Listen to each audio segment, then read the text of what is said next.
How to log in to John Lewis credit card account online. Let's get started. Launch your preferred browser and then type in John Lewis, login, and then search for it. With that, different website links will appear. Navigate to this one website option, johnlewis.com, open it. You will be directed to the login page. Now from here, you can easily get access to your account. All you have to do is provide the credentials. First up, go ahead and type in the email address, then type in the password. If you have forgotten the password, click. In the case you have forgotten the password, you can click on this option of reset to recover your password. After you provide all the details, click on sign in, and just with that you will be logged into your account.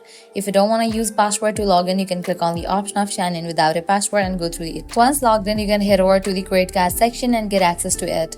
If you want to register for your account, you can click on the option of create an account and go through the process.